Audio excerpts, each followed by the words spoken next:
Cheating is always a choice, not a mistake. It's a choice. Sa lahat po ng nagloloko at magloloko pa lang sa kanilang mga jowa, pakinggan nyo ito. Okay? I remember the time na nagloko din ako sa aking partner. Nag-cheat ako. Yes, totoo yung narinig ninyo. I was once a cheater noon. We have been together for 8 years. 8 years kami ng partner ko. Naging kami ng partner ko simula pa ng estudyante pa kami. Up until now na we're both professional teachers. And I was so very lucky.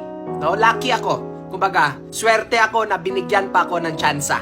And now we're married na. I remember that time na nag-cheat ako sa partner ko, grabe yung sakit na naidulot ko sa kanyang puso. Grabe yung sakit na nabigay ko sa partner ko. Grabe akalain mo, yung taong pinaka-close mo ay siya din pala yung magbe-betrayed sa'yo. To the point na hindi na siya makatulog nang dahil sa pangyayari. At ramdam na ramdam ko talaga yung sakit na nararamdaman niya that time. Kasi nga niloko ko siya. Alam niyo po cheating is never a mistake.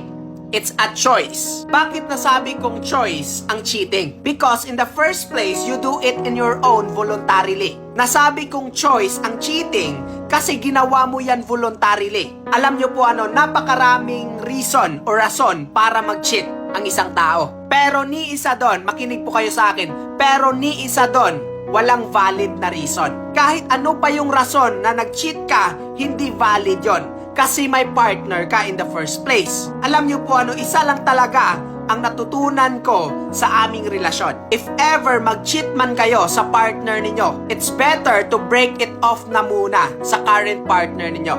Bago kayo mag-cheat, hiwalayan nyo muna yung current partner ninyo and have the decency to say na hiwalay na tayo.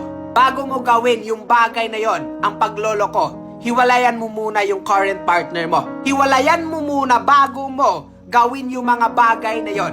Okay? Kasi yung cheating na yan, makinig po kayo sa akin, yung cheating na yan does not only hurt someone else's feelings, pati mental health inaatake sa cheating na yan. Pati mental health inaatake sa pagloloko na yan. At sana naman po sa lahat ng nakikinig at nanunood sa video content na ito, may matutunan kayo. Kasi ako personally, marami din akong natutunan sa content na ito. Kung hindi ka marunong makontento sa isa, makinig ka. Kung hindi ka marunong makontento sa isa, huwag ka na lang magjowa. Dahil nga, magkakaproblema at magkakaproblema ka lang. Kasi nga, ang masakit pa dito, pag nag-cheat ka, hindi mo lang niloloko yung sarili mo. Pati yung ibang tao, feelings ng ibang tao, dinamay mo. Please, makinig ka sa akin. Kung mag-cheat ka man sa partner mo, hiwalayan mo muna yung current partner mo bago ka magloko.